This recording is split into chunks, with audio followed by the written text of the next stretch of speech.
বন্ধুরা, আজকে আমি পটল দিয়ে বানাবো সম্পূর্ণ একটা নতুন রেসিপি। তাহলে দেখুন আজকে আমি পটল দিয়ে কীভাবে রান্না করব।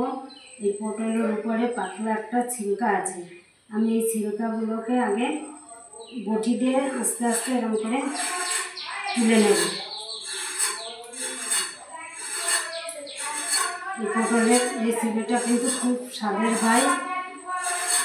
আমি আজকে যেভাবে বানাবো ঠিক এইভাবে বানিয়ে খেয়ে দেখবেন, খুব স্বাদ লাগে খেতে।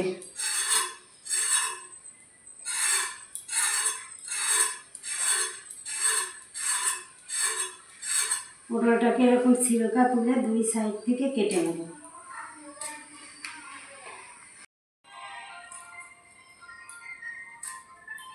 সব পটলগুলোকে আমি খোসা তুলিয়ে দুই সাইড থেকে কেটে নিয়েছি। এটা পরিষ্কার জল দিয়ে ধুয়ে নেব।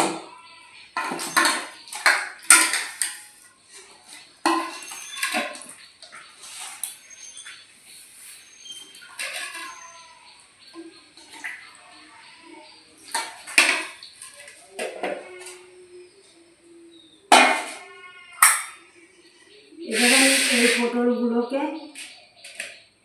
ঠিক এইভাবে ঘ্যাস না দিয়ে ঘষে নেব। আস্তে আস্তে ঘষতে হবে।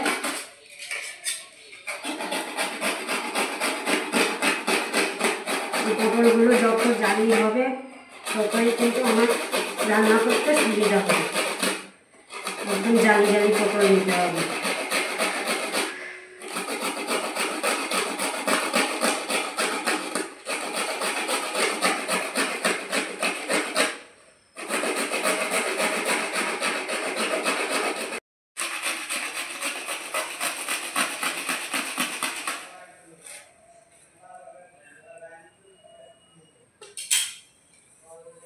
আমার পটলগুলো সব কোড়ানো হয়ে গেছে। দেখুন কি সুন্দরভাবে আমি পটলগুলোকে কুড়িয়ে নিয়েছি। এবার আমার লাগবে চালের গুঁড়ো, ধনে আর জিরে আমি একসঙ্গে বেটে রেখেছি, আদা রসুন বেটে রেখেছি, আর লাগবে কাঁচা লঙ্কার কুচি, আদা। প্রথমে আমি দিয়ে দিচ্ছি চালের গুঁড়ো। চালের গুঁড়ো আপনারা পরিমাণ মতন দেবেন।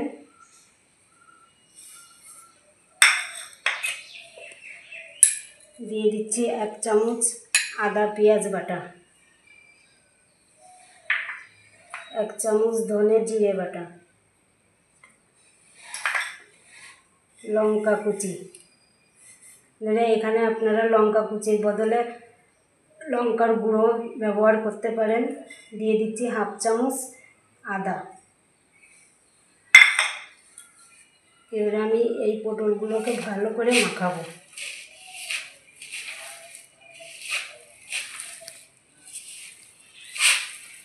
এখানে আমি কোনো জল ব্যবহার করব না। পটলের ভিতর কিন্তু অনেক জল থাকে, ওই জলেই আমার মাখানো হয়ে যাবে।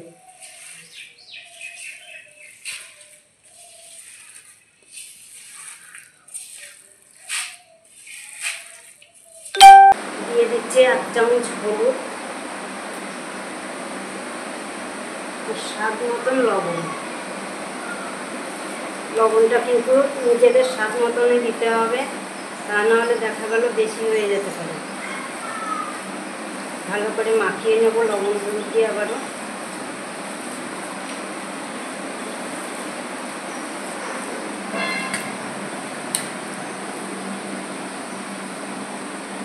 এদিকে কড়াইতে আমি তেল গরম করতে দিয়ে দিয়েছি। এখন আমার তেলটাও গরম হয়ে গেছে। এখন আমি এর ভিতর এইগুলো দিয়ে পটল বড়া বানিয়ে নেব। ঠিক হাতের উপর আমি এরম করে বানিয়ে বানিয়ে ছেড়ে দেবো পাতলা করে করে।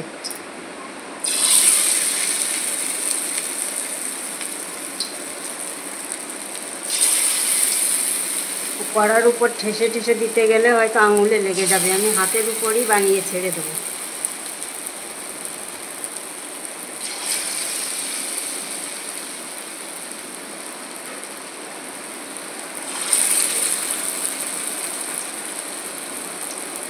এরকম পাতলা করে বানালে ভাজাটাও ভালো হবে, খেতেও ভালো লাগবে। একদম অল্প জালে ভাজা করতে হবে।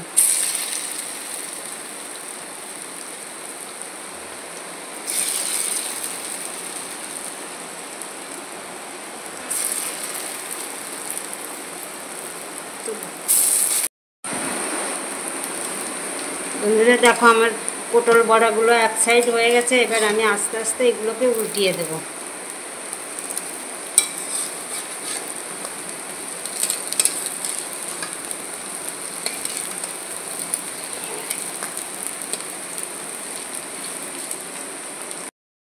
আমি একটা মাঝারি সাইজের আলু কেটেও ভেজে নিয়েছি, ভাজা হয়ে গেছে, আমি তুলে নিচ্ছি।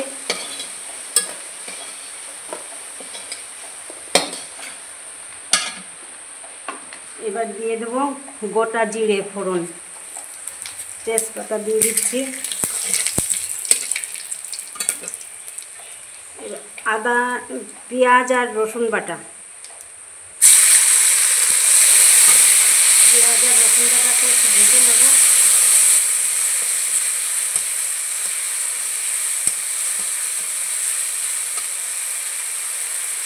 এবার দিয়ে দেবো টমেটো বাটা,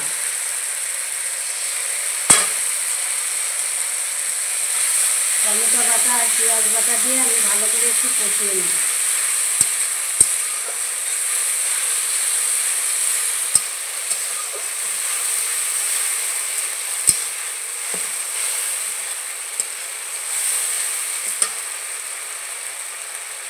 ধনে আর জিরে বাটা,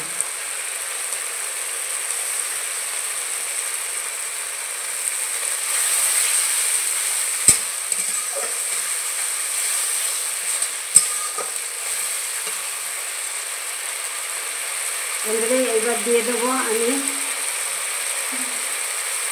পোস্ত বাটা। পোস্তর ভিতর দুটো লঙ্কা দিয়ে, কাঁচা লঙ্কা দিয়ে আমি বেটে রেখেছিলাম। পোস্ত বাটাটা তরকারিতে দিলে কিন্তু খুব টেস্ট হয়।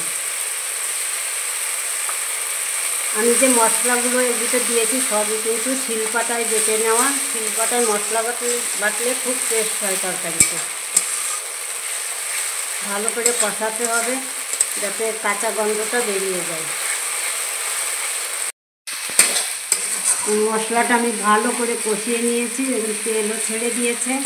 আমি এবার এর ভিতর দিয়ে দেব ভেজে রাখা আলুগুলো।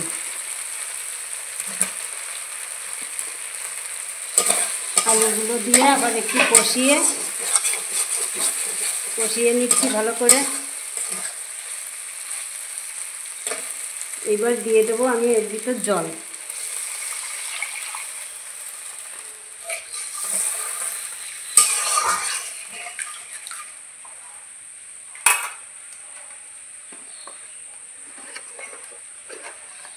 দিয়ে দেবো 1 চামচ হলুদ,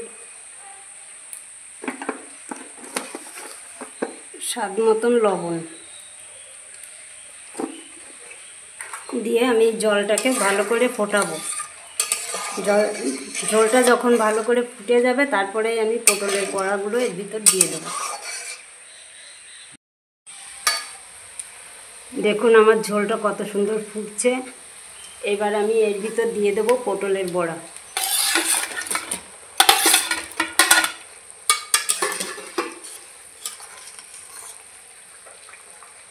বড়াগুলো দিয়ে দিয়েছি, আমি এবার এটাকে ঢেকে দেবো।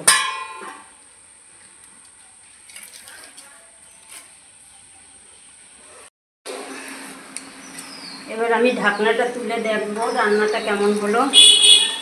দেখুন কত সুন্দর একটা কালার চলে এসছে। আপনারাও ঠিক এরকম করে রান্না করে খাবেন, খুব স্বাদের হয় এই রান্নাটা, পটল বড়া।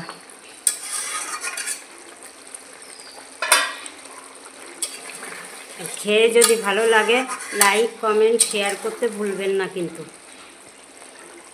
আমার রান্নাটা হয়ে গেছে, এবার আমি এর ভিতর গরম মশলাটা দিয়ে মিশিয়ে নেব। গরম মশলাটা দিয়ে দিলাম, এবার একটু মিশিয়ে নেব। দেখুন ঝোলটাও কত সুন্দর হয়ে গেছে, গাঢ় গাঢ়, আলুটাও গলে গেছে। এবার আমি নামিয়ে নেব।